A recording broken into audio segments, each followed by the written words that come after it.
Ako po si Miss Winnie at ito ang ating kwento. Parte na ng buhay ng tao ang hindi maging perpekto. Lahat tayo ay nagkakamali, nagkakasala at nagpapakita ng kaugaliang taliwas sa nais na makita sa atin ng iba. Kagaya na lamang ni Lolo Jimmy na isang dating artista noong kapanahunan niya. Makisig, matipuno at mahilig magpalambot ng puso ng kahit na sinong babae. Kahit ngayong may edad na ang lalaki, naging problema pa rin ito ng kanyang pamilya. Sa dami ba naman ang nais na malahian ni Lolo Jimmy, hindi na nila iniisip ang edad at katangian nila sa buhay.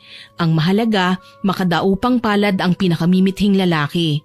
Inaabuso naman ito ni Lolo Jimmy, porke alam niyang may mga nahuhumaling pa sa kanya, sinasamantala niya ang mga kababaihan makatikim lang ng iba't ibang putahe. Kabilang sa nadagit niya ang puso ay si Mimay, ang kapitbahay nilang nagtatrabaho sa bar. Mimay, alam mo bang maganda ka, iha?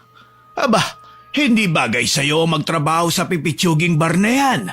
Masisira lang ang buhay mo. Masyado niyo naman akong pinupuri, Lolo Jimmy. Baka masanay ako niyan.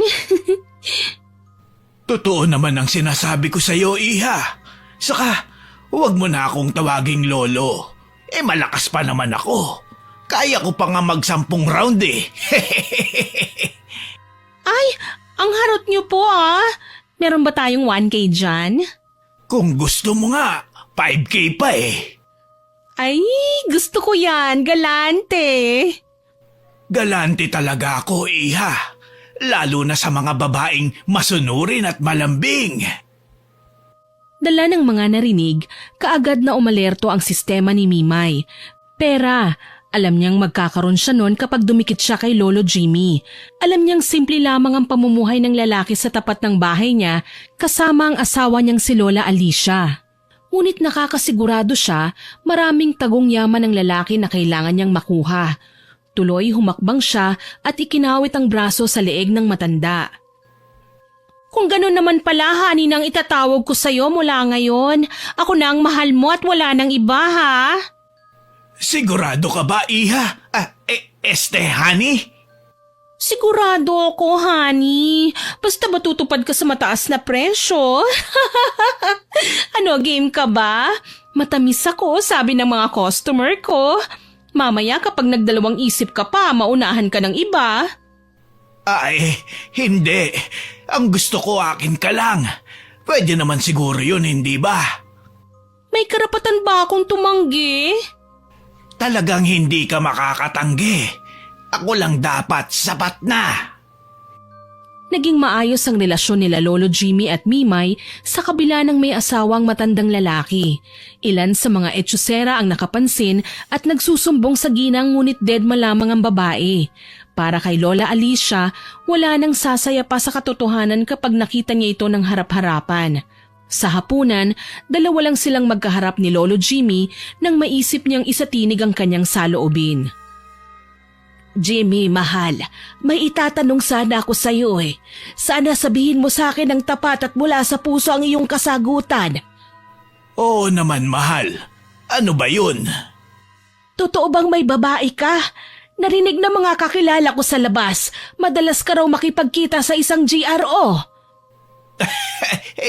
Ikaw naman, mahal. At naniwala ka sa kanila.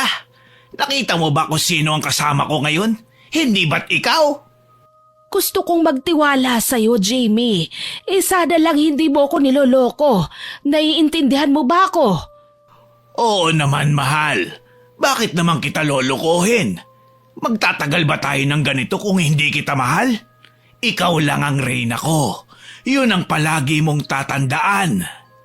Siguraduhin mo lang, dahil oras na mahuli kita, hindi ka magsisisi.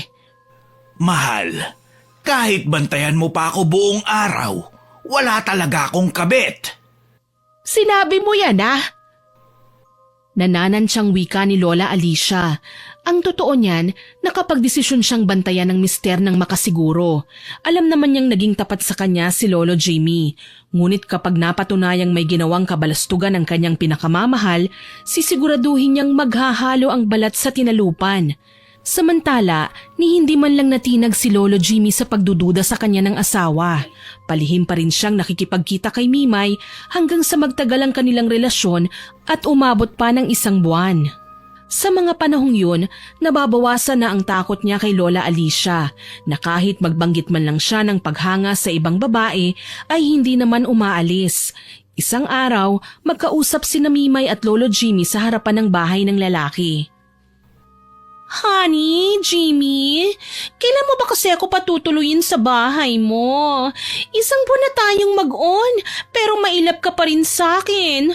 Aba, dapat ipakilala mo na ako sa pamilya mo. Ang hirap naman kasi ng ganito eh. Tago lang tayo ng tago. Hindi na tayo mga teenager, ano? Saka na, Honey Mimay. Alam mo naman na may matandang hukluban pa sa bahay eh. Ayoko naman na magkagulo. Kilalang sabungera dati ang asawa ko. Mamaya niyan eh, ikaw pa ang isabak niya sa labanan. Nasasabik na kasi kung masolo ka, Honey Jimmy. Kailan ba mangyayari yun? Aba, hindi naman deserve ng kagandahan ko ang paghintayin ng matagal, ano? Huwag mong sabihing natatakot ka sa asawa mo. E paano naman ako? Abay darating din tayo dyan. Kailangan lang nating dahan-dahanin ang bawat eksena. Bakit kailangan pambagalan? Gusto ko nang mabilisan, honey. Yung nakakahingal, yung nakakagulat, yung bigla-biglang sumasabog. Huwag ka mag-alala. Kapag umalis si Alicia sa bahay, ikaw muna ang papalit sa kanya pansamantala bilang reyna. Talaga, ha? Pangako mo yan, ha? Alam mo naman na magtatampo ko kapag nalaman kong pinaasa mo lang ako. Pangako ko nga yun. Kailan mo naman ipapaubaya sa akin ang bataan? Alam mo kasi, nasasabik na ako sa iyo, honey. Baka naman pwede mo nang ipatikim sa akin yan. Ay, yun talaga ang pinananabikan mo, honey. Ang bilis mo naman. Mas aktibo ka pa kay Batman, ha? Ano pa nga ba? Ang masarap na pagkain ay hindi dapat na pinatatagal. Kailangan lantakan kagad bago mapanis. Hala, hindi naman ako pagkain eh. Pero pagbibigyan kita, basta hayaan mo akong pumasok sa bahay niyo, ha? I-welcome mo ako ng bonggang-bongga. Sige na. Basta, huwag ka lang magpapakita sa aking asawa, ha? Baka magkagulo tayong tatlo. Isipin na may love triangle sa relasyon namin. Palingon-lingon si Lolo Jimmy sa paligid, naniniguradong walang makakakita sa kanya. Sa pagkakaalam niya, maagang umalis si Lola Alicia. Nagpunta ang ginang sa palengke dahil kailangan bumili ng paborito nilang gulay. Dasal niya lang na sana wag munang bumalik ang babae. Hindi naman siya natatakot sa apo niya na si Christine dahil alam niyang natutulog pa ang dalaga ngayon. Papasok na sana sila sa bahay nang bumitiw si Mimay sa pagkakahawak sa kamay niya. Saglit lang, honey. Oh, bakit? Akala ko ba gusto mong pumasok sa loob? Pwede bang maligo na muna ako? Babalik naman ako kagad eh. Doon na lang ako sa bahay ko.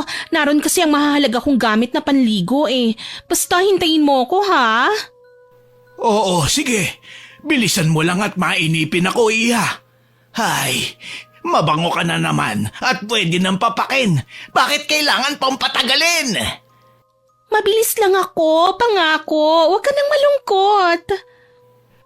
Nagkataon naman na nakauwi na ang asawa niyang si Lola Alicia mula sa palengke at narinig ang usapan ng lalaki at kapitbahay nilang malandi. Uminit ang ulo ni Lola Alicia. Kilala niya ang pangalan ng babaeng kausap ng asawa niya. Alam niya rin ang kakaibang reputasyon nito kapag harutan na ang pag-uusapan. Nagririgo doon ang dibdib niya sa pagnanais na makakuyumos ng taong pasaway. Sa kusina siya pumasok. Umaasang mahuhuli sa akto ang dalawa. Ngunit nakalabas na ng bahay si Mimay kaya hindi na niya nakumpronta pa. Jimmy, anong kalokohan na naman ito? Ano, talagang pinapupunta mo rito ang babae mo? Alicia, huwag ka nang magagalit. Wala akong ginagawang masama. Wala! Sigurado ka! Hindi ako tanga! Lantara mo na akong niloloko! Walang iya ka! Nasaan ang babae mo? Alicia, wala akong babae. Kita mo nga, nag-iisa lang ako, hindi ba? Sampaling kaya kita nang makita mo ang hinahanap mo. Talagang lolokohin mo pa ako. Narinig ko na naglalandi ang kayong dalawa eh. Magsabi ka sa akin ng totoo. Nasaan na? Kumalma ka, Alicia. Wala nga. Tinatanong kita dati kung may babae ka. Sabi mo wala. Tapos ngayon, tenga ko na ang nakarinig sa harutan yung hayop ka. Talagang kakakalbuhin kita kahit manipis na yung buhok mo. Nakahiga pa lang ay umaalingaw-ngaw na ang bangayan ng lolo at lola ni Christine na abot sa kanyang silid. Alam niya kagad na ang pinag-aawayan ng mga matatanda ay ang kinababaliwang bisyo ngayon ni Lolo Jimmy, ang pambababae. Naririnig pa niya ang pananakit ni Lola Alicia sa kanyang abuelo para pilitin ng matanda sa pag-amin. Aray, bakit ka ba nananakit? Wala nga akong kabit. Ikaw lang ang mahal ko. Huwag mo na akong utuin pa! Walang iya ka talaga, Jimmy! Kaya tanda-tanda mo na lumalandi ka pa! Mahal, bakit ka ba naniniwala sa chismis ng mga tao dyan sa labas? Wala naman silang ebidensya na may kinakalantari ako dito eh. Sinungaling! Ano? Resulta na ba yan ng kalalaklak mo ng sting? Kaya tumitigas na yung batuta mo? Naghahanap ka ng ibang maikakandong dahil matanda na ako? Hayop ka! Dahil nahihiya sa iskandalong posibleng naririnig ng mga kapitbahay, bumangon si Christine at nilapitan ng lolo at lola niya. La, ang ingay niyo naman. Malamang nakatanghod na naman sa bakuran natin ng mga marites niyan. Yang lolo mo, sagad sa langit na ang kalandian. Nahuli ko na nga sila pero hindi pa rin sila nadadala. Yang lolo mo, di pa rin umaamin. Lolo, bakit naman po kasi hindi niyo pa iwasan si Mimay?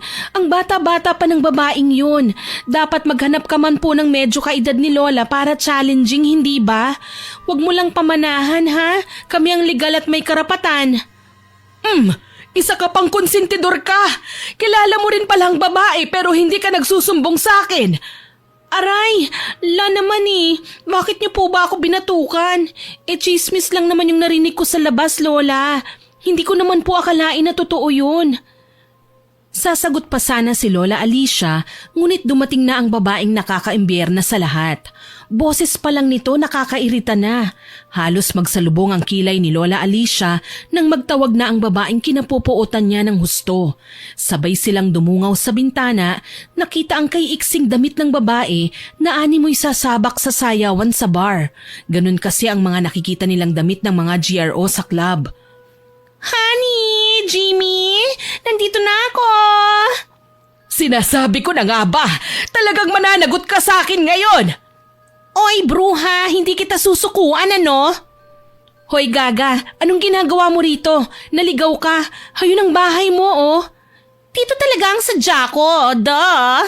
Malamang dahil makikipagkita ako kay Honey Jimmy ko, tapos na akong maligo. Honey Jimmy mo? Nakahit-hit ka ba? Umalis ka na, wala dito si Lolo. Huwag mo na ngang itanggi pa ang lolo mo. Kahit magtago pa siya sa akin, maaamoy ko pa rin kung nasan siya. Isa pa, bakit ang OA mo, Christine? Nagkausap na nga kami kanina eh. Ang kapal din naman ng mukha mo para magpakita rito. Ikaw ang tinik sa puso ng pamilya namin. Anong masama kung bisitahin ko ang lolo mo? Sabi niya hiwalay na sila ng lola mo. Kaya okay lang na bumisita ako sa kanya para magkasama kaming dalawa. Hindi ba, Honey Jimmy? Sa sinabing yun ni Mimay, naaalarmang lumabas naman sa pinagtataguan si Lolo Jimmy at tinangkang itanggi ang sinabi ni Mimay. Natataranta siyang palingon-lingon sa pagitan nila Lola Alicia at Mimay. Teka! Gusto mo ba talagang atakihin sa puso ang lola ko? Haliparot kang babae ka? Nakikita mo yan? Magkasama sila, hindi ba? Ganyan bang itsura ng magkahiwalay? Huwag ka nang kumontra, Christine. Mahal ko naman ang lolo mo eh.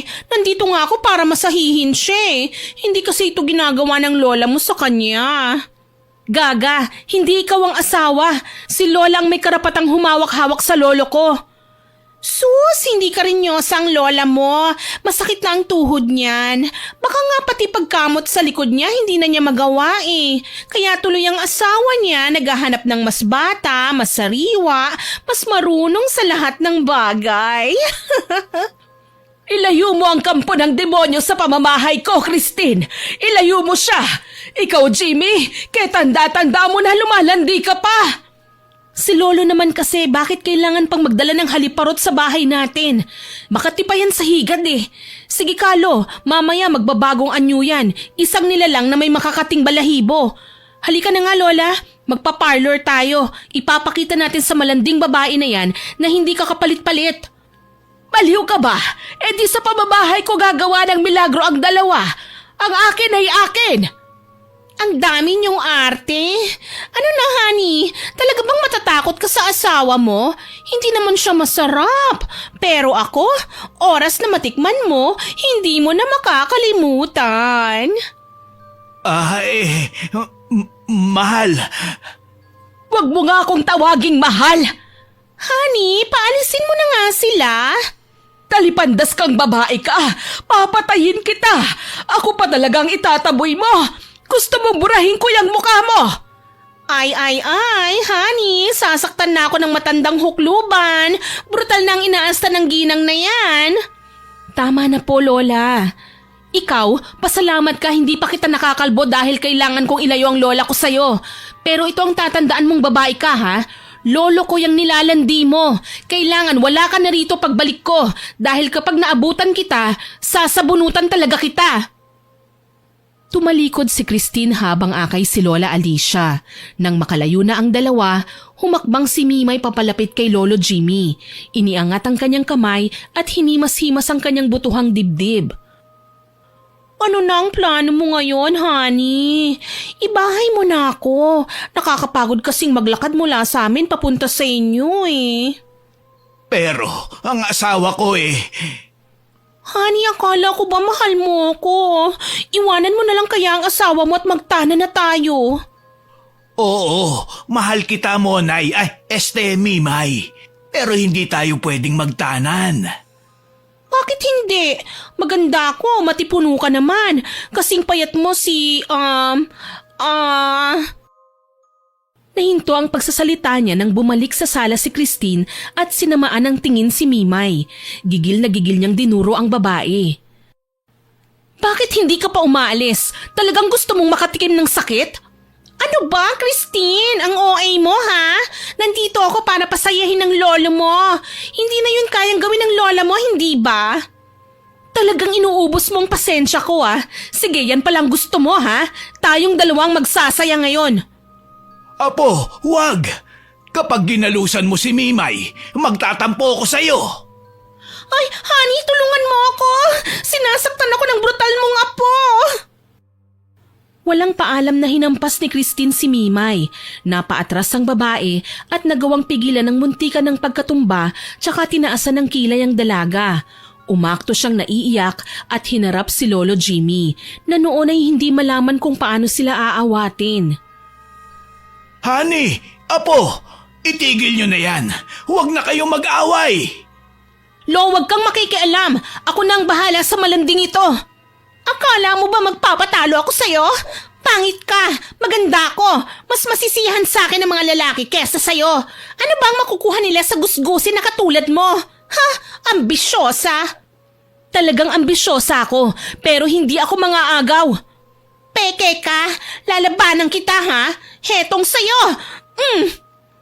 Bakit mo ako kinalmot? Gaga ka, hindi ka pusa. Aray! Bakit mo hinila ang buhok ko? Inggit na inggit ka talaga sa akin. Lovey, tulungan mo ako. Hindi niya ako pwedeng sugatan. Ayokong pumangit kagaya niya. Pangit pala, ha? Nanggagalaiting hinila ni Christine ang buhok ni Mimay. Hindi niya binitiwan ng babae hanggat hindi ito sumusuko at nagmamakaawa. Sinubukang manlaban ng babae, ang kaso lang hindi siya makabuelo para manghila rin. Aray! Masakit! Ano ba? Bitiwan mo ako, maldita ka! Hindi! Mamaya na kita bibitawan! Kailangan mong pumangit! Apo, bitawan mo na si Hani. Si Mimay. Maawa ka naman sa kanya, Apo. Ibang adventure naman ang gusto niyang gawin namin. Hindi giyera kagaya na ibinibigay mo sa kanya ngayon. Tsaka na lang natin gawin, honey, ah. Mamamatay ako ng maaga sa kamay ng apo mo, eh. Lumayas ka na! Ipinagtulakan niya si Mimay palabas ng kanilang bahay. Sigurado, pagtatawanan ng babae kapag nakita ng mga marites dahil matinding bugbog ang inabot ng dalaga sa kanya.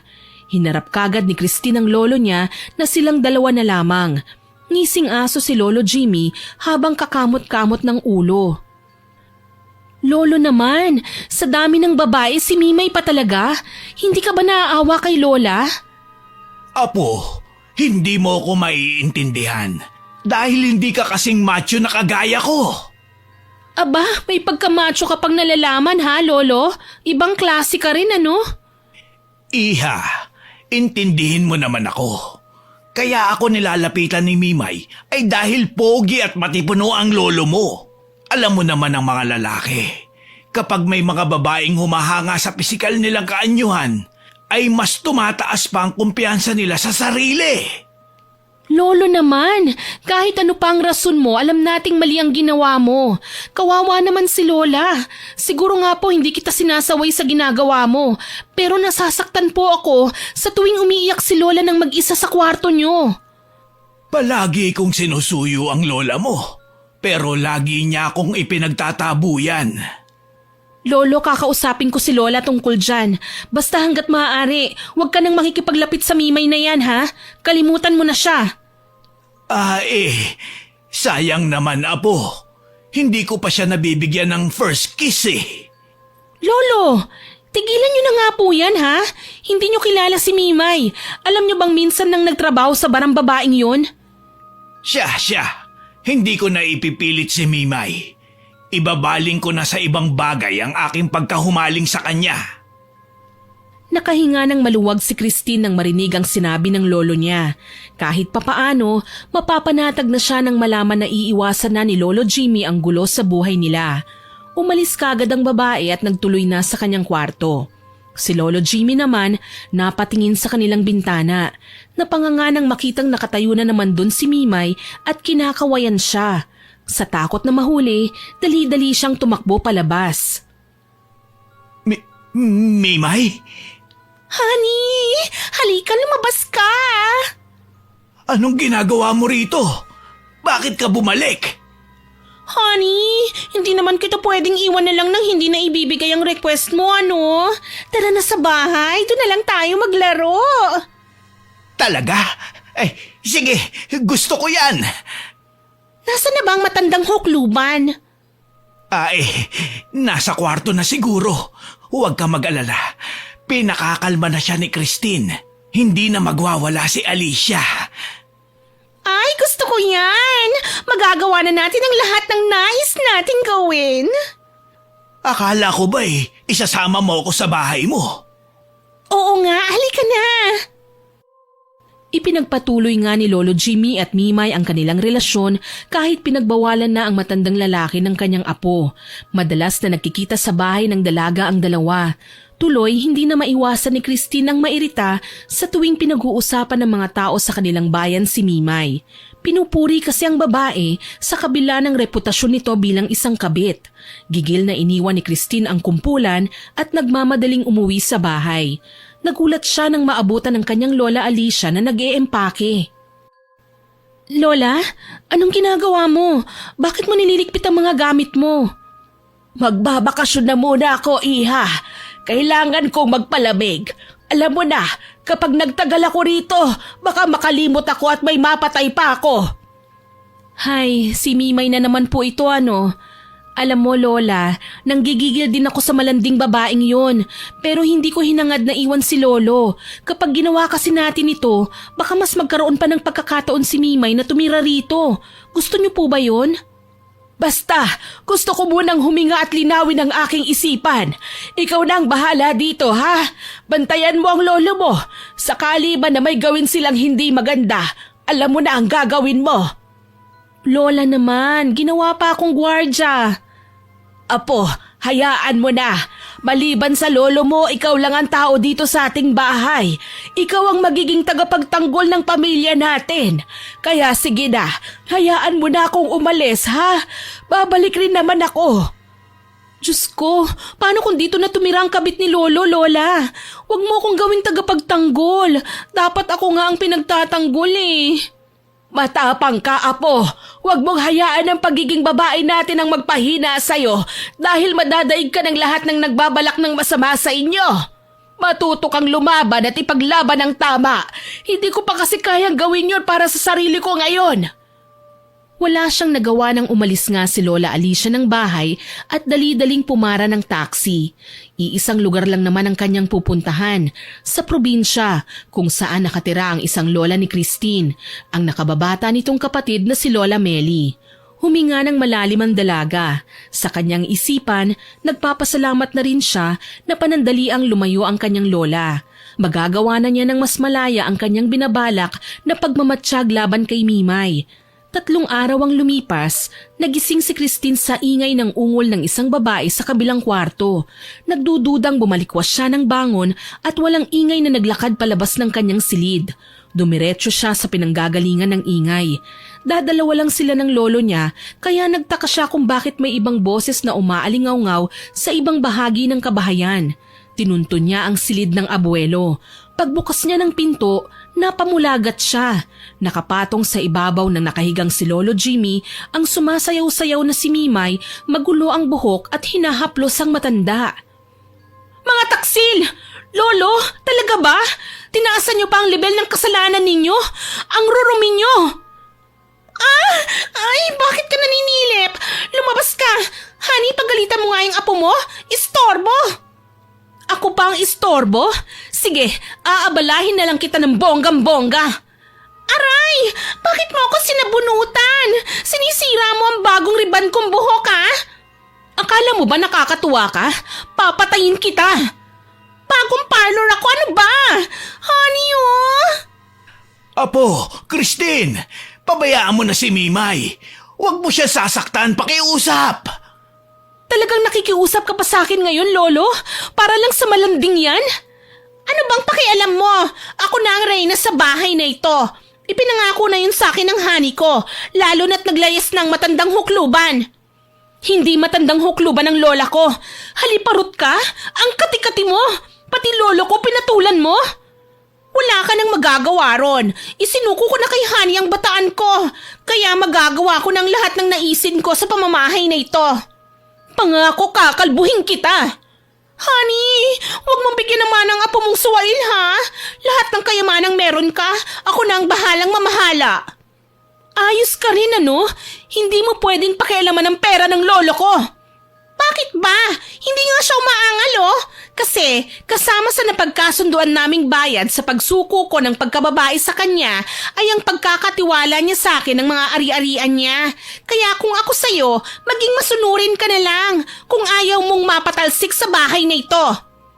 Sagad na ang kasamaan mo, Mimay. Mula ngayon, hindi mo makukuhang respeto ko. Christine, Apo, tama na yan. Huwag mong pagsalitaan ng masama si Mimay. Mahal ko siya. Pag-uusapan natin ito, Apo. Wala na tayong kailangan pag-usapan pa, Lolo. Hindi niyo ba nakikita? Pera lang ang minahal sa inyo ng babaeng yan. O baka nga may iba pang habol sa inyo yan eh. Apo, mahal ko si Mimay. Sa kanya ko lang nakita ang pagmamahal na dati na tikman ko kay Alicia.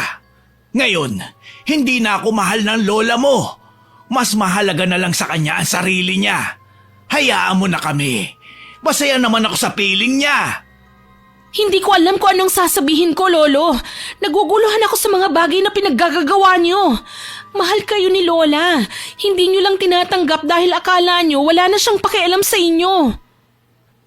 Muli, sinugod niya si Mimay at nakipaghilahan ng buhok sa babae. Maging ang pag-aray nito, may kaartehan. Tuloy, gigil na gigil siya at hindi na maiwasang mas lalo pang saktan ang kabit ng lolo niya.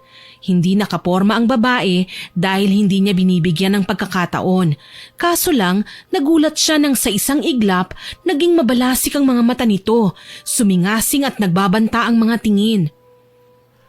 Ano, sasaktan mo ko? Sige, lalabanan kita. Hindi kita susukuan. Anong klaseng nilalang ka? Bakit? Anong nangyari? Ay, wala naman, honey. Nag-uusap lang kami ng pakialamera, oh. Hayop ka? Christine ang pangalan ko. Huwag ka na kasing umatungal. Kahit anong gawin mo, mananatili kang pakialamera. Gigil na muling inatake ni Christine si Mimay. Hindi na nagpatalo ang kabit. Agara na siyang lumaban at nakipagsagupaan sa babae. Nagulat siya nang mapansing napakalakas nito. Nagagawa siyang hawiin ng walang kahirap-hirap at hindi na niya mahulaan pang susunod na gagawin nito. Kinabahan siya at saglit na nahinto sa paggalaw. Muli niyang inatake ang babae pero tila ba hindi na niya magapi pa si Mimay. Hindi mo ako matatalo, Christine! Ikaw? Anong klaseng nilalang ka? Isa akong simpleng nilalang. Nananahimik ako pero sadyang sinusundan ng kapalaran na iniiwan ko na sana noon pa. Ngayon, lalabas ang tunay kong katauhan dahil sa pakikialam ng mga taong kagaya mo. Gaga, hindi kita inaano. Ikaw ang gumugulo sa buhay ng lolo at lola ko. Pero gusto ko ang lolo mo at wala ka nang magagawa pa sa bagay na yon. Honey, huwag ka nang magalit. Kakausapin ko ang aking apo, pangako. Huwag mo lang siya sasaktan. Huwag ka makikipag-away sa kanya. Oo naman, honey. Kaso lang nawalan na talaga ako ng gana eh. Ang mabuti pa, bukas na lang natin ipagpatuloy ang ginagawa natin, ha? Talaga ba? Hindi ka galit? Bakit naman ako magagalit sa'yo? O sige na nga, basta bukas magkikita tayo, ha? Sige, aagahan ko bukas.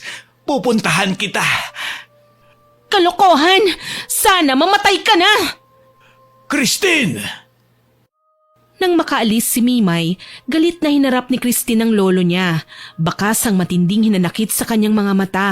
Sa mga sandaling yun, ayaw na niyang paawat sa mga gusto niyang sabihin sa kanyang abuelo. Bakit ganun, lolo? Sa halip na matakot ka at mag-alala dahil umalis si lola, parang natutuwa ka pa.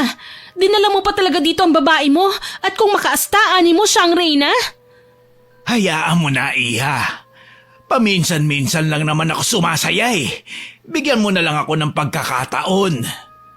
Ewan ko, lolo. Sa totoo lang, nawawalan na ako ng gana para intindihin kayo eh.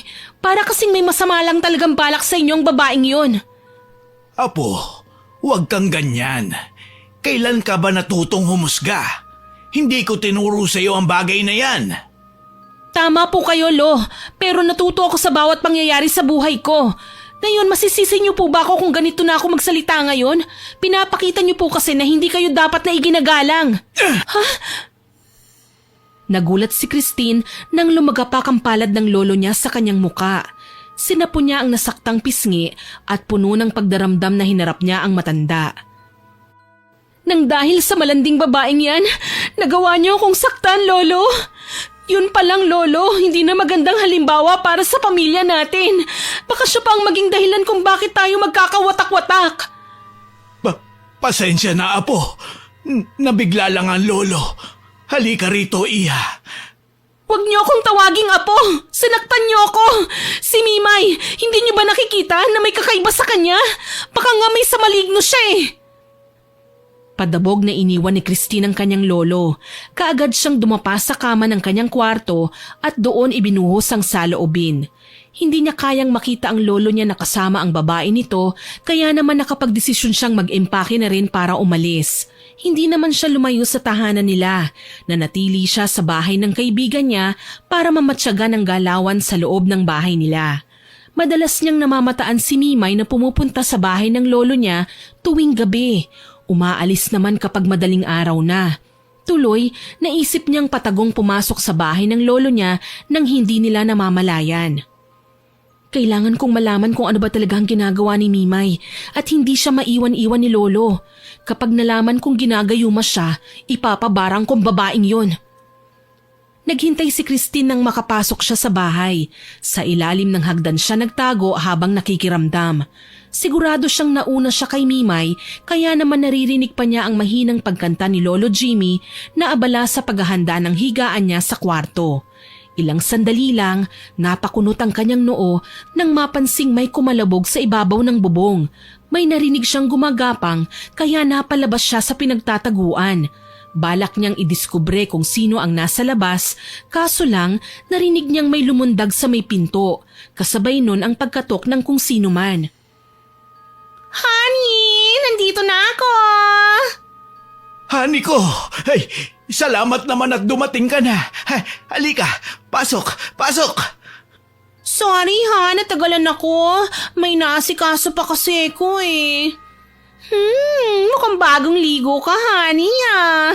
Ang bango-bango mo. Oo, honey. Nagpabango talaga ako para sa'yo. Ano, babanat na ba ako? Gusto ko mauna ka sa kama. Huwag mo naman akong pinatatakam, honey. Masakit na ang tuhod ko. Hindi ko kayang magmadali. Huwag kang mag-alala, akong bahala sa'yo. Sasairin ko ang lakas mo hanggang sa hindi mo na maigalaw pati ang eyeballs mo. Para namang isasabak mo ako sa gera. Baka hindi ko kayanin eh. Baka bigla akong atakihin. Ako nga kasi ang bahala, hindi ba? Ang gagawin mo lang, sundin ang lahat ng sasabihin ko. Bueno, sige. At kanina ko pa gustong makatabi ka eh. Ang bango-bango mo. Ano ba, honey? Nakikiliti ako eh. Huwag mo naman masyadong idiin ang bigote mo. Iyan ang gusto ko. Ang nakikiliti habang kinakarinyo. Binubuking mo naman ako eh. Ano ba? Nahihiya tuloy ako. Bakit ka mahihiya? Tayong dalawa lang naman nandito. Sa isang sulok, nanlilisik ang mga matang pinagmasdan ni Christine ang lolo niya at ang babae nito. Gustong-gusto na niyang atakihin ang malanding kabit pero may pumipigil sa kanyang gawin yun. Maya-maya pa, nagtungo na ang dalawa sa kwarto sa itaas. Unang nahiga si Lolo Jimmy, pumaibabaw naman si Mimay. Gumiling-giling ang babae habang nakapatong sa matanda. Tinanggal pa ng babae ang suot nitong salamin sa mata para hindi makita ng malinaw ang buong pangyayari. Ilang sandali pa, nagulat si Christine nang makita niyang lumiliyad-liyad si Mimay hanggang sa tuluyan ng magbago ang kanyang itsura. Nag-iba ang kulay ng balat niya. Gumulo ang nagkakabuhay na buhok, humaba ang kuko at lumawit ang dila na animoy ahas sa haba. Natutop ni Christine ang kanyang bibig. Panginoon kong mahabagin, buong akala ko, normal na tao lang siya, aswang pala. Huwag kang gumalaw, ha, honey? Ako lang ang bahala. Ako ang magdadala sa'yo sa langit. Oo, sige. Sasama ako sa langit. Sige na, gawin mo na. Pumikit ka, honey. Ayokong pinapanood mo ko eh. Bilis na. Literal na langit ang pupuntahan mo pagkatapos ng gabing ito. Kaya pala ang lakas na loob niyang kalabanin ng lola ko. Kasi may iba siyang katauhan. Isa siyang aswang. Teka, kailangan kong makaalis dito. Kailangan kong makapunta sa kusina at kunin ang mga alam kong pangontra. Nagawang gumapang ni Christine palayo nang hindi siya napapansin ni Namimay at ng lolo niya. Matagumpay siyang nakarating sa kusina nang walang hadlang. Kaagad na kinuha ang itakatasin sa banggera. Dinaanan ng bawang at kumuha ng abo sa lutuan. Hinalo ang asin at abo. Ang itak ay hinasa at dinikdik ang bawang. Nang malanghap na niya ang amoy na yon, naalerto ang kanyang sistema. Tama na ito para lapitan ko ang aswang. Kailangan niyang maitaboy. Umakyat sa ikalawang palapag si Christine, dala ang kanyang mga kinuhang pangontra laban sa aswang. Pagpasok niya sa loob, naabutan niya ang aswang na hinahagod ng dila ang leeg at mukha ni Lolo Jimmy. Dahan-dahan at mukhang hindi na basta niroromansa ang matanda. May ginagawa na siyang kakaiba na hindi na parte ng pagiging tao ni Mimay.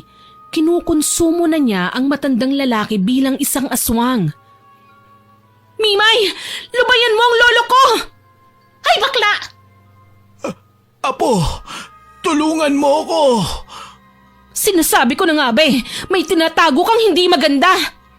Nagulat ba kita? Huli ka na. Nasimulan ko ng sipsipin ang lakas ng lolo mo. Dahan-dahan na siyang mamamatay. Hindi ako papayag na gawin mo yon. Lalabanan kita. Sa tingin mo, kaya mo ako? Hindi ako natatakot sa'yo. Papatayin kita. Una niyang sinaboy ang asin at abong hawak niya.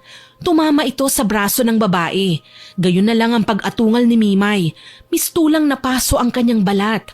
Umangil ang babae at itinaas ang kanyang mga kamay.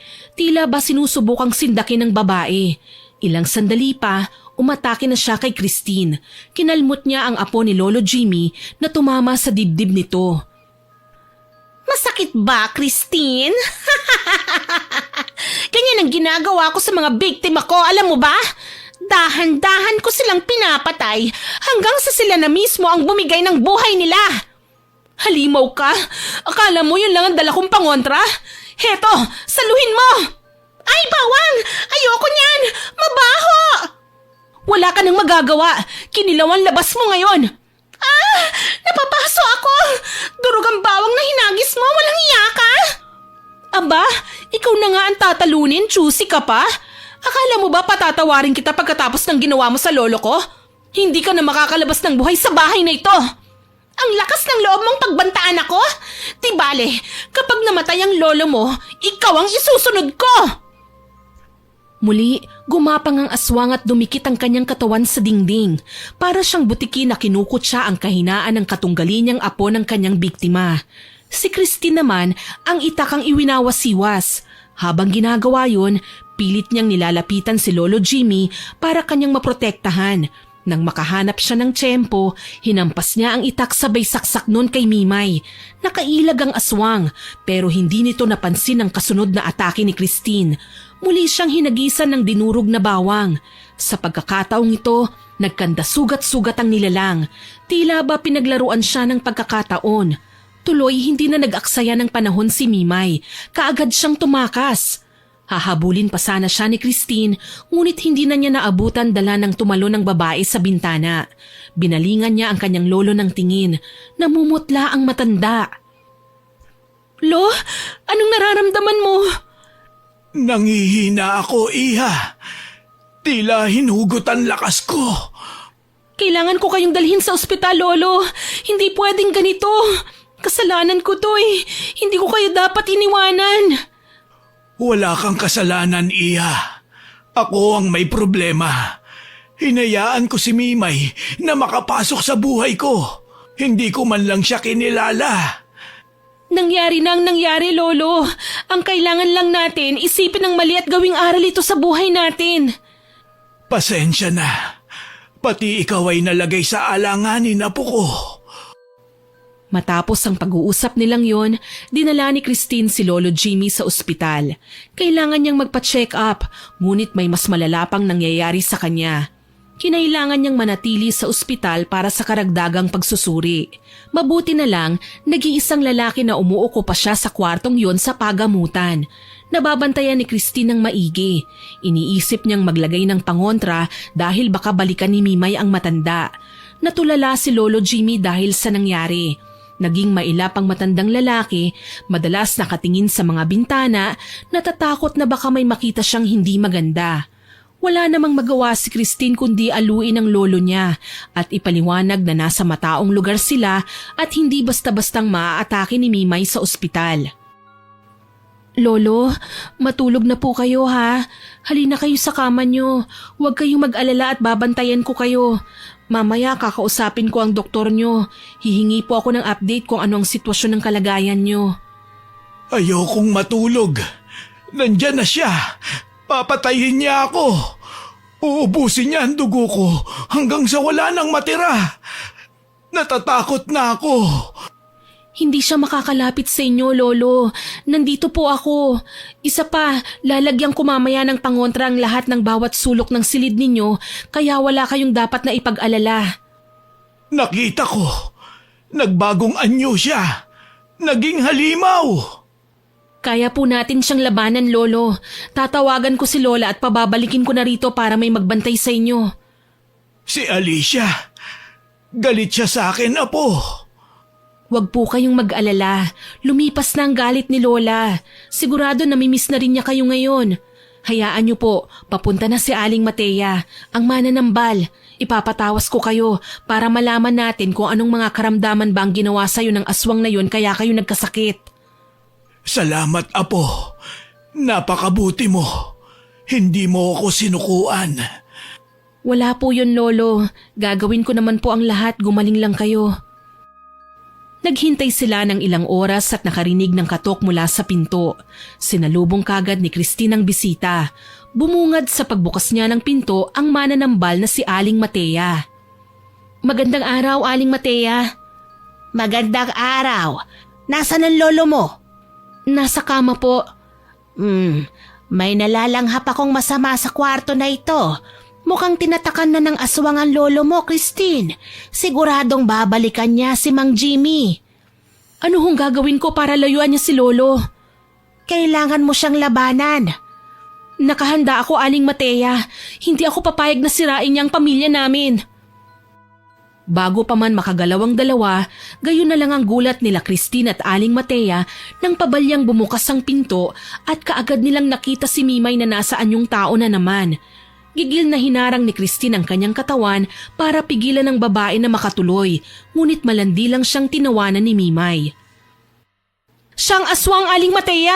Kailangan siyang maitaboy! Siyang gumagambala sa lolo ko! Ang pangontra, nasa hawak kong bayong. Teka lang at kukunin ko. At ano namang kadramahan ito? Sa akalahan niyo ba, tatablan ako ng kakayahang meron ng pipitsuging mananambal na kinuha mo, ha, Christine? Wag mo akong husgahan. Hindi mo alam kung ano ang kaya kong gawin sa'yo. Talaga? Kaso lang, hindi naman ako natatakot sa inyo eh. Oh honey, nandito na ako. Miss na kita. Nakahanda ka na ba sa second session natin ng sipsipan? Paakyat na ako. Mamamatay muna ako bago mo atakihin ang lolo ko. Kinuha na ni Christine ang buntot pagi na inaabot ni Aling Matea. Makailang beses niya itong hinampas sa sahig, tila ba pinapakita sa aswang na talagang nakakawasak yun ng balat oras na tumama ito sa kanya. Hindi ka kaya iiyak kapag tinamaan ka nito? Bago mo magawa yan, mamamatay muna ang lolo mo! Sa isang iglap, kumaripas ng takbo si Mimay at tinumbok ang kwarto ni Lolo Jimmy. Nangangatal naman sa takot na sumunod kagad si Christine. Pagbukas niya ng pinto, nakita niya ang babae na nakakubabaw na naman sa kanyang lolo kaya ganun na lang ang pagsisisigaw niya. Ang daya mo naman, honey. Akala ko ba mahal mo ko? Nang dahil lang sa nalaman mong katauhan ko, natakot ka na sa akin? Binigay ko naman sa'yo ang lahat Hindi. Ayoko sa'yo, maawa ka. Kailangan ko ang asawa ko. Maawa? Ikaw ang hindi naawa sa akin. Hayok ka sa laman. Hindi mo inisip na para na akong apo mo pero lantaran mo akong nilalandi. Gaga, ikaw ang lumandi sa lolo ko. Inaswang mo siya mula sa lola ko. Christine, tama na ang dada. Ihampas mo na yan sa kanya. Walang nagawa ang babae kundi ang ihampas ang buntot pagi sa katawan ni Mimay. Kay lakas ng naging atungal niya, nakakabingi at nakakasindak. Napatakip sila sa tenga ng umungol ang aswang. Ah! Ang sakit! Bakit mo ako hinampas? Magbabayad ka sa ginawa mo! Kung pwede nga lang patayin na kita eh. Heto pa, tanggapin mo! Hayop ka! Gaganti ako sa'yo! Sige, ihampas mo. Huwag kang titigil hanggat hindi siya nanghihina. Oras na mabawasan ang lakas niya, hindi na siya makakalaban pa. Isasagawa ko naman ang orasyon para sa pagbawi ng lakas na kinuha ng aswang sa lolo mo. Muli, hinagupit ni Christine ang babae. Umatungal si Mimay ng todo hanggang sa hindi na niya magawang makipagsapalaran sa sakit na kanyang nadarama. Kaagad siyang tumalon-talon hanggang sa magawa niyang makalabas ng bintana. Nakatakas siya! Kailangan mo siyang habulin! Kayo na po munang bahala kay Lolo. Susundan ko ang aswang. Huwag ka mag-alala. Ako na ang magbabantay sa kanya. Sige na, bilisan mo na. Lolo, dito ka lang ha. Pangako, babalikan kita. Lumabas ng silid si Christine at natuwa nang makasalubong ang kanyang lola Alicia. Kadarating lang nito habang hila-hila ang kanyang maleta. Mukhang hindi na nagawa pang umuwi ng matanda sa kanilang bahay. Nagtatakang napatingin sa kanya ang ginang, gustong matawa sa kanyang itsura. Apo, anong nangyayari sa'yo? Bakit ganyan ang itsura mo? Mukha kang hinahabol. Mahabang kwento, Lola, pero ipapaliwanag ko rin sa inyo mamaya. Sige, hihintayin kita. Kumusta ang lolo mo? Nabalitaan ko ang nangyari sa kanya. Nasaan ba ang kabit niya? Ang lakas ng loob namang agaw ng asawang hindi sa kanya. Tapos hindi naman niya inalagaan. Nasaan siya? Nasa kama lang, Lola. Sige po. At kumaripas na siya ng takbo na hindi lumilingon sa kanyang pinanggalingan. Ang tanging mahalaga kay Christine ngayon ay mahuli si Mimay na nagtatangkang patayin ng kanyang abuelo. Sa kabilang banda naman, humahangos na lumayo si Mimay sa babae na tumutugis sa kanya. Hindi siya pwedeng mabigo, lalo na at si Lolo Jimmy lang ang kailangan niya para masipsip niya ang lakas nito. Saglit siyang huminto sa isang malaking puno at nagbago ng anyo. Sa isang iglap, siya ay naging isang pusa. Tuloy, kahit humahangos na dumating si Christine sa kinaroroonan niya, hindi siya nakita nito. Kasunod ng babae si Aling Matea. Kaso lang, kasabay ng pagbabago niya ng anyo ay naglaho din si Mimay sa kadiliman. Tingnan natin kung mahuli niyo pa ako ngayon. Mimay! Huwag kang duwag! Magpakita ka sa akin! Maharot ka! Ano, naabutan mo na ba? Hindi nga po eh. Hindi ko alam kung saan nagsuot ang demonyong yon. Malamang, nagbago na siya ng anyo. Kailangan natin siyang mahanap. Hindi siya pwedeng makalayo. Baka balikan ka niya para mapaghigantihan. Ano naman po ang gagawin natin? Puntahan natin ang kanyang tahanan. Kailangan natin siyang maunahan sa pagdating niya sa bahay niya. Sigurado po ba kayo? Sigurado ko, Iha. Malamang po umuwi na yun sa bahay niya. Alam niyo pong kapitbahay namin si Mimay, hindi ba? May kamalig siya sa kagubatan, Iha. Doon tayo pupunta. Ang paninirahan niya sa baryo kasama niyo ay parte lang ng pagpapanggap niya bilang tao. Ang tunay niyang tahanan na pinagtataguan niya ng kanyang lihim ay ang kamalig na una niyang tinitirhan. Bakit niyo po kabisado ang mga bagay na ito, Aling Matea? Bata pa lang ako. Alam ko na ang tungkol sa mga estilo ng aswang para hindi sila mahuli. O paano na po? Umalis na tayo. Kaagad silang nagtungo sa kamalig na tinitirhan ni Mimay. Madilim ang buong paligid nang dumating sila roon. Wala silang nakitang palatandaan na nauna na ang aswang sa sarili niyang bahay. Hindi naman nag-atubiling pumasok ang mananambal at si Christine. Sa bungad pa lang, nalalanghap na nila ang masangsang na amoy mula sa loob. Tila kulob at hindi kailanman nakakatikim ng linis ang nasabing bahay. Ano ba yan? Mukhang ang burara ni Mimay. Ang baho ng bahay niya. Wala siya rito. Yan ang sigurado ko. Kailangan nating mag-abang dito hanggang sa makauwi siya. Paano po kung hindi siya magpunta rito? Huwag kang mag-alala. Narito ang kanyang langis at maskarang ginagamit para hindi siya makilala. Pabor tayo sa pagkakataong ito dahil oras na sinunog natin ang kanyang mga gamit, hindi na siya makakapagtago ng kanyang tunay na katauhan. Makikilala siya ng taong bayan at makatugisin pa siya. Sa bagay, may punto ka, Aling Matea. Kukunin ko lang ang mga mahahalaga niyang gamit para masunog natin. Bilisan mo. Ako naman ang magbabantay sa labas. Teka, hawakan mo ang punyal na ito. Yan ang magsisilbing proteksyon mo laban sa aswang. Paano po kayo, Aling Matea? Baka kayo naman ang mapahamak. Nasa akin ang pangontra nyo. Kaya ko ang aking sarili. Sige na, kailangan mo nang kunin ng mga langis. Tumalima kagad si Christine at pumasok na ng tuluyan sa kamalig. Gamit ang flashlight, nagawa niyang maaninag ang mga gamit sa loob. Magulo at maalikabok, tila ba ilang taon nang abandonado. Naisip ni Christine na halongkatin ang unang baol na nakita niya. May mga nakalagay dong damit, mga libro at kung ano-anong garapon. Sinubukan niyang buksan ang isa sa mga yon. Halos maiyak sa takot ang dalaga nang makitang maliliit na daliri ng bata ang nasa loob at binabad lang sa kemikal na likido. Hindi niya alam may itim na pusang kanina pa nakatingin sa kanya mula sa kadiliman. Tuwang-tuwa sa sindak na nakikita sa kanyang muka. Maya-maya pa, lumabas sa pinagtataguan nito ang nilalang at dahan-dahang nagbalik sa kanyang tunay na katauhan bilang si Mimay. Christine! Ano, natakot ka ba sa mga nabungaran mo? Hindi lang yan ang sekreto ko. Marami pa. Salot ka! Dapat kang parusahan! Talaga? Sa tingin ko, ikaw nga ang dapat parusahan eh. Intrimitida ka kasi. Karapatan ko naman na matyagan ka, hindi ba? Alam mo kung bakit? Kaunting oras na lang ang ilalagi ng lolo at lola ko dito sa mundo. Pero kung makapambiktima ka sa kanila, parang sila na ang pinakamasamang tao sa mundo. Bakit? May mga kriminal naman dyan ah. May mga masasamang loob na naglipa na sa bayan natin. Bakit hindi na lang sila? Dahil malinis ang budhi ng lolo mo. Siya lang ang kailangan ko para maging malakas at makapangyarihan. Siya lang ang may lakas na pambihira. Dahil ang lolo mo ay nagmula sa lahi ng mga bangkilan. Bangkilan? Hindi mo ba alam kung ano ang bangkilan? Sila ang malalakas na uri ng aswang. Anak ng Supremo, ang hari ng mga aswang. Mga immortal at mga nananatiling bata sa mahabang panahon. Hindi yan totoo.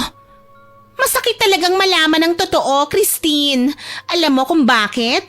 Dahil wala kang magagawa para depensahan siya. Ayon kay Mimay, may dugo ng kataas-taasang datu noong araw ang kanyang lolo, pamana ng kanilang mga kalahi. Hindi nga lang magawang kilalanin ni Lolo Jimmy ang mga bangkilan, kaya hindi niya nakamit ang walang hanggang kabataan at nagpatuloy pa sa pagtanda. Ayaw niyang maging aswang. Ito ay dahil ang nagpalaki sa kanya ay isang normal na tao lamang. Ikinuyom ng dalaga ang kanyang mga kamao. Hindi ka immortal kung yun ang mensaheng nais mong ipaalam sa akin, Mimay. Mamamatay ka rin.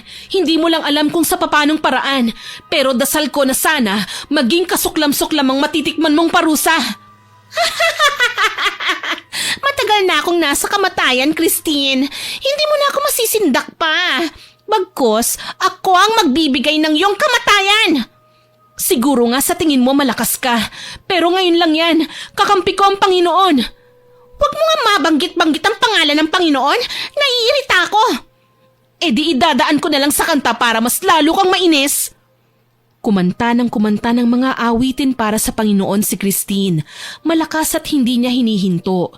Kalaunan, napapansin niyang hindi na komportable si Mimay sa pinaggagawa niya.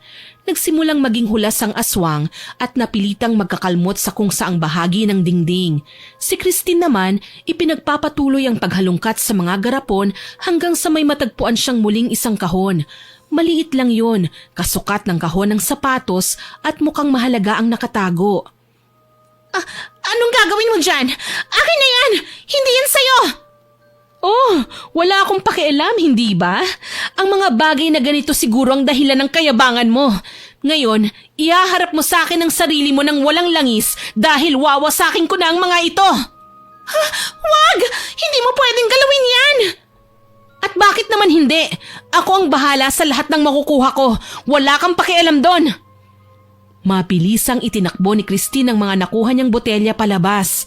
Nakaabang naman kagad si Aling Matea kaya inihagis niya sa mananambal ang mga ito. Kayo nang magbasag, Aling Matea. Baka maabutan ako ni Mimay. Hindi, kailangan kitang iligtas. Kaya ko na po ang sarili ko. Kahit papano naman nakapag-aral ako kung paano depensa ng aking sarili. Kaya alam ko ang magiging galaw ko na makakatalo sa mabangis na aswang. Huwag kang mag-alala, babalikan kita. Anong pinaplano niyong gawin? Pabagsakin ako? Sa tingin niyo ba kaya niyong gawin sa akin yon? Ha! Nagkakamali kayo! Muli, nagbago na naman ang anyo ni Mimay. Naging isang mabalasik na nilalangan dalaga at may mapupulang mga mata. Sa isang iglap, sumugod ang aswang sa kanya. Iwinasiwas ang mga kuko at sinubukan siyang sugatan. Mabuti na lang, hawak niya ang tansong punyal na iniabot sa kanya ng mananambal kanina. Ginamit niya ito para labanan ng aswang. Inatake niya ang nilalang at ipinakita ang kanyang kakayahan. Kalaunan, pareho na silang naglalaban ng mabilisan. Pipitsuging tao ka lang! Wala ka namang lakas mula sa lolo mo! Mahina ka! Mahina man ako sa iyong paningin, pero mautak naman ako ng higit sa inaasahan mo. Mautak? Nahuli mo lang kami ni Jimmy sa akto. Mautak ka na kagad? Oo, kasi ang binigay kong botelya kay Aling Matea, masusunog na maya-maya, kaya wala ka nang magagawa kahit magmakaawa ka pa. Ang kapal ng mukha mong pakialaman ng mga langis ko. Ayos lang, mahahabol ko naman ang matanda. Mabagal naman siyang maglakad. Ikaw na muna ang papatayin ko. Paano ka ba naging aswang, Mimay? Bakit ka ba nagkaganyan? Pinagkaitan ka ba ng kapalaran? May nagawa ka bang pagkakamali at naging parusa ang pagiging aswang mo? Napaatras si Mimay sa mga tanong ng dalaga. Hindi na niya inaasahan na magtatanong ng ganon sa kanya si Christine. Simulat sa pool, walang sino man ang nagka-interes na tanungin man lang siya sa kanyang nakaraan. Ang mga tao sa paligid niya ay dati na siyang pinangingilagan, dati nang iniiwasan, ayaw malapitan. Kaya naman nang makita niya ang interes ng mga mata ng dalaga, napagpasyahan niyang ikwento dito ang kanyang pinagdaanan. Tutal papatayin na rin naman niya ang dalaga. Mabuting tao ako noon, pero inabuso ko ng mga tao. Dating matulungin ang aking mga magulang na walang ibang iniisip, kundi ang mag-alala sa kapwa. Umaga hanggang gabi, may mga humihingi sa amin ng tulong. Karamihan, mga taong walang ibang alam gawin kundi ang umasa sa amin. Mabait ka naman pala. Bakit ka humantong sa ganito? Dahil sa mga taong hindi makontento sa tulong na binibigay namin. Pinatay ng 3 kalalakihan ng aking mga magulang. Ninakaw nila ang pera na nakalaan para sa aking pag-aaral. Alahas at iba pang ari-arian. Kahit na nga ang dangal ko at pagkababae, ninakaw din nila. Ang masaklap pa, pinatay nila ako. Pero buhay ka naman ah. Buhay nga ako dahil may ibang nagsakripisyo ng kanyang kaluluwa para manumbalik ako sa dati. Isang nangihinang aswang ang nakita ang buong pangyayari. Gustuhin man niyang tumulong, hindi na niya magawa. Sugatan siya mula sa walang katapusang sagupaan. Ngunit kakaiba ang pag-along ginawa niya sa akin. Inalagaan ka niya sigurado. Hindi, pero binigay niya sa akin ang mutya ng pagkaaswang para ako ay mabuhay. Kaya narito ako ngayon dahil nais kong gumanti sa mga taong nagkasala sa pamilya ko. Pero bakit dinamay mo si Lolo? Wala naman siyang kasalanan sa'yo. Wala nga, pero may lakas siyang hindi na niya pinakikinabangan. At yun ang nais kong kunin mula sa kanya. Napailing si Christine. Hindi niya alam kung paano iintindihin ng maluwag sa kanyang dibdib ang buong pangyayari. Naguguluhan siya. Baka nga may magagawa siya para tulungan ang babae. Para naman wag na nitong pakialaman ng lolo niya. Bago pa man makahakbang si Mimay papalapit sa kanya, dumating naman si Lolo Jimmy kasama si Lola Alicia at Aling Matea. Kilala ko ang mga taong tinutukoy mo, Mimay. Sila ang aking kinikilalang ama at ang mga kaibigan niya. Subalit wala na sila sa mundo. Matagal ng panahon. Wala nang silbi ang paghihiganti mo. Hindi yan totoo. Kailangan silang mamatay sa mga kamay ko. Hindi pa nakakamit ng aking mga magulang ang hustisya. Makinig ka sa sinasabi ni Lolo Mimay. Hindi siya kailanman magsisinungaling sa'yo. Ah, talaga? Nangiinsulto ka ba? Nagawa nga niyang magsinungaling sa asawa niya eh. Total naman, tatay niya ang nagkasala sa akin. Ang kasalanan ng puno, pagdurusahan din ang bunga. Mamamatay kayong lahat! Wag! Lola! Nagulat ang lahat ng isangga ni Lola Alicia ang kanyang katawan sa matatalas na kuko ni Mimay. Sa halip na si Lolo Jimmy ang masaktan at mamatay, si Lola Alicia ang nagsakripisyo. Duguan siyang bumagsak sa lupa habang patuloy sa pagbulwak ang kanyang sariwang dugo mula sa sugat. Mahal, bakit mo ginawa yun? Hindi pa ako nakakabawi sa'yo. Sana, hinayaan mo na lang akong mamatay. Tutal naman nagkasala ako sa'yo. Hindi umiikot ang mundo sa ganoon, Jimmy. Minsan, kailangan magsakripisyo para maipakita sa pamilya niya kung gaano sila kahalaga. Pero bakit ikaw pa ang kailangan magsakripisyo? Bakit ikaw, mahal ko? Yan ang tunay na pagdurusa. Mamamatay ka sa sama ng loob, Jimmy! Parang awa mo na, Mimay. Huwag ang asawa ko. Ako na lang. Ang mga kagaya ni Mimay ay hindi tao kung mag-isip. Siya ay isang demonyo. Ilang beses na din siyang pumatay ng tao. Bakit kailangan kang magmakaawa sa kanya? Ang langis, Christine. Yun ang solusyon. Kapag ginamit nyo ang langis, gagaling ang sugat ng lola mo at lilipat ito sa aswang na siyang may gawa nun. Huwag niyong pakialaman ang langis ko! Iniabot ni Aling Matea ang langis na pagmamayari ni Mimay kay Christine. Buti na lang, hindi pa nila ito tuluyang nasusunog. Habang patakbo kasi kanina ang mananambal, nakasalubong niya sa daan ng mag-asawa na hinahanap ang kanilang apo. Binuksan ng dalaga ang takip at umalingasaw kaagad ang nangangamoy na panis na laway mula sa loob. Simpleng langis lang ang laman ngunit nararamdaman ni Christine na may kakaiba. Ipapahid ko ba ito sa sugat ni Lola, Aling Matea? Kung kailangan mong ibuhos ang laman, Iha, gawin mo. Yan ang solusyon. Gawin mo na, Apo. Hindi pwedeng mawala sa akin ang lola mo. Hindi maaari, Jimmy. Paano naman ako? Akala ko ba mahal mo ko? Patawarin mo ko, Mimay. Lumitaw man ang katotohanan na hindi ka kasing bata ng iniisip ko. Hindi ko matanggap na pinagtangkaan mo ang buhay ko. Hindi mo ako ginustong mabuhay at ganun din ang asawa ko. Paghihiganti lang sa aming pamilya ang nais mo, kaya wala akong magagawa, kundi ang tanggapin ang kapalaran ko. Kailangan mo din tanggapin ang parusa ko para sa'yo. Wag! Maawa kayo! Hindi ako karapat-dapat sa parusang ito! Hindi pwede! Buo na ang desisyon ni Lolo, Mimay. Pasensya ka na. Gagawin na namin ito. Umatungal ng kay lakas si Mimay nang maibuhos ang langis sa sugat ni Lola Alicia. Nagulat ang lahat ng dahan-dahan na naghihilom ang sugat nito sa katawan. Ang balat nitong nagsisimula ng mamutla ay nagkakaroon na ng kulay na tila ba hudyat sa pagbabalik ng sigla sa katawan ni Lola Alicia. Samantala, natulala naman si Mimay. Halos ilubog na niya ang sarili sa kahihiyan. Walang nagmamahal sa kanya. Kahit pa maging isa siyang kabit, hindi pa rin sapat para maging kamahal-mahal siya. Nagpalit anyo na rin siya sa pagiging tao. Nagsisimula ng igawad ang kanyang parusa. Ang dati ng masigla, malakas at maganda niyang katawan, unti-unti nang nalulusaw, nanunumbalik sa totoo niyang edad na mas matanda pa kay Lolo Jimmy. Bumabata lang naman siya dahil sinisipsip niya ang enerhiya, lakas at dugo ng kanyang biktima. Isang aswang na may pagkakahawig sa danag, na tanging dugo lamang ang kasiyahan.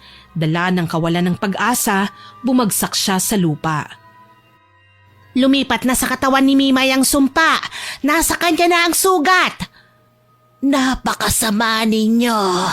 Hindi nyo man lang ako binigyan ng pagkakataon na mabuhay. Matikman ang saya ng humihinga at hindi nakakaramdam ng sakit. Puro kayo sakim. Mali ka, Mimay. Binigyan ka ng Panginoon ng pagkakataon, pero sinayang mo. Mas pinili mong maghanap ng mga taong gagantihan dahil lang nasira ang buhay mo. Tandaan mo, Mimay, nasira lang ang buhay mo. Kaya pang ayusin. Hindi kagaya ng mga taong tinanggalan mo na ng kaligayahan, ng mga taong pumanaw ng kaysaklap sa iyong mga kamay. Wala kayong karapatan. Akin ang buhay ko. Akin ang langis.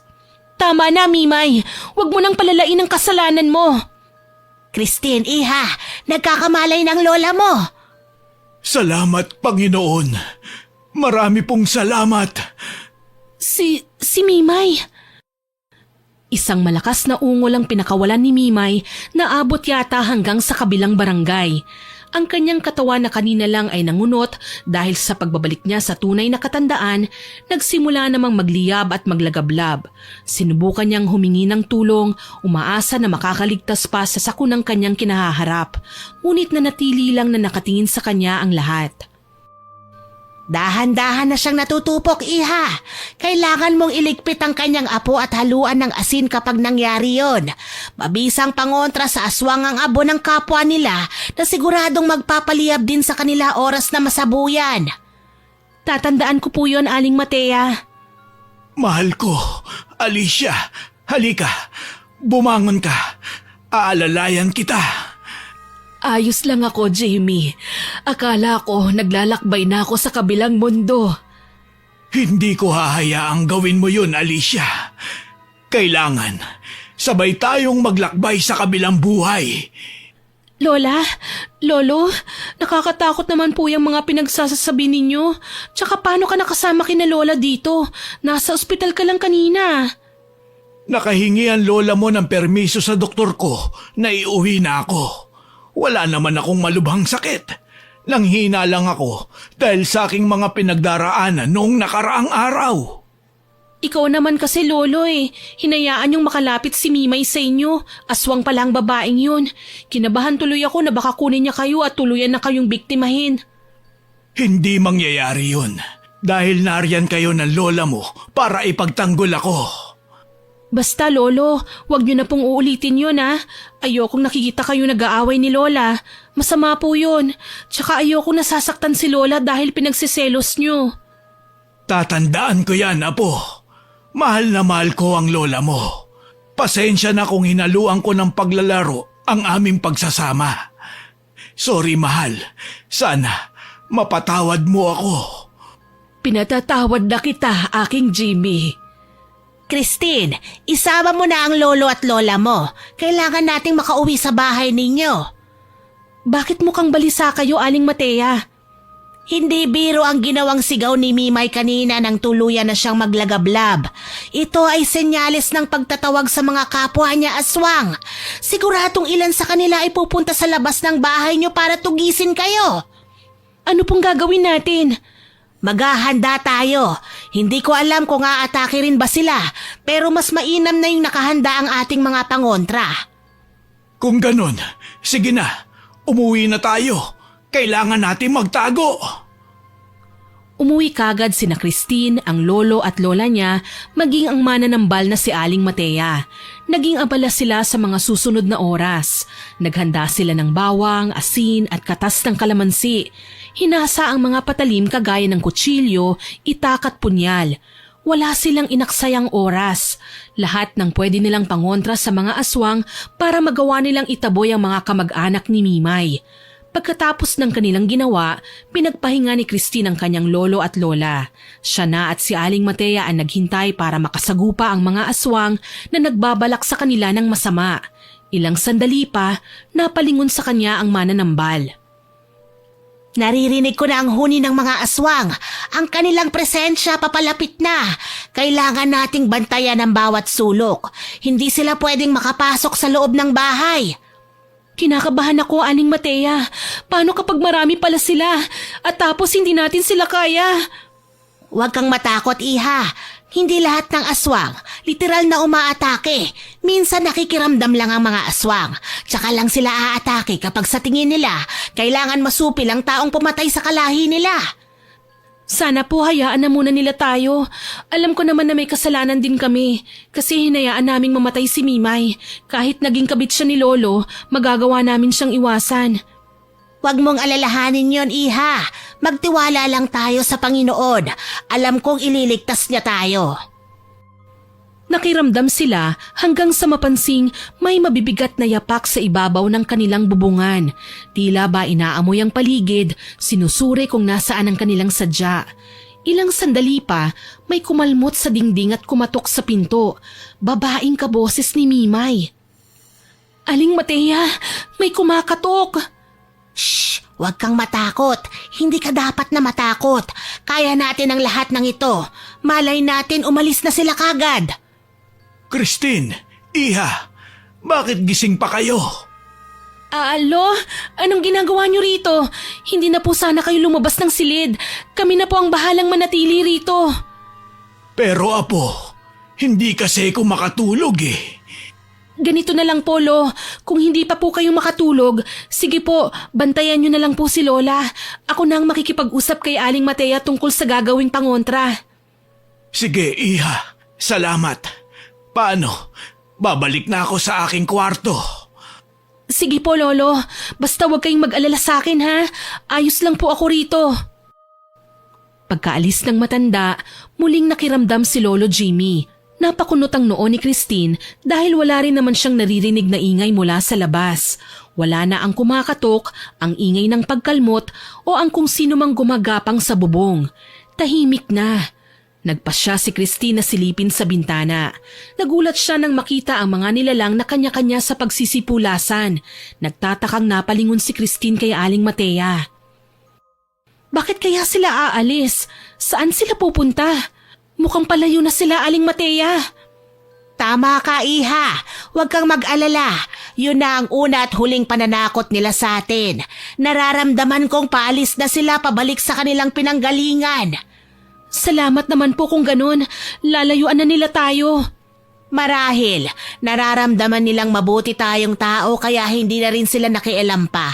Para sa kanila, tapos na ang pagtatangka nilang pagtugi sa mga kagaya ninyo. Apo, hindi talaga ako makatulog eh. Pero di bali na lang. Si Lola Alicia mo na ang nagsabi na pwede ko kayong samahan dito. Ay, magkape raw tayo. Gusto ko yan. Masarap ang kape sa madaling araw. Sa bagay, malapit na pong mag-umaga. Wala nang masama kung humarap tayo sa bagong bukas na masaya at magaan ng kalooban. Tama. Ipinagmamalaki din kita, aking apo. Napakatapang mong hinarap ang lahat ng nais na bumuwag sa ating pamilya. Abay, dinaig mo pa ako, ha? Salamat at hindi mo kami sinukuan. Pamilya tayo, Lolo. Walang sino man ang kailangang umatras. Pinapangako ko po yan. Mananatili tayong masaya at malapit sa isa't isa. Masaya ako, apo. Sobra. Salamat din sa'yo, Matea. Pangako, magbabago na ako. Napaiyak sa tuwa si Christine. Hindi siya makapaniwala sa mga bagay na pwede nilang maranasan. Naging masalimuot man ang naging buhay nila, alam niyang dahan-dahan na itong magbabago. Wala na ang masamang si Mimay, wala na rin ang kaguluhan na madalas niyang katakutan. Naway nagustuhan niyo ang aking ibinahaging kwento. Hanggang sa muli, ako po si Miss Winnie na nagpapasalamat sa inyong pakikinig.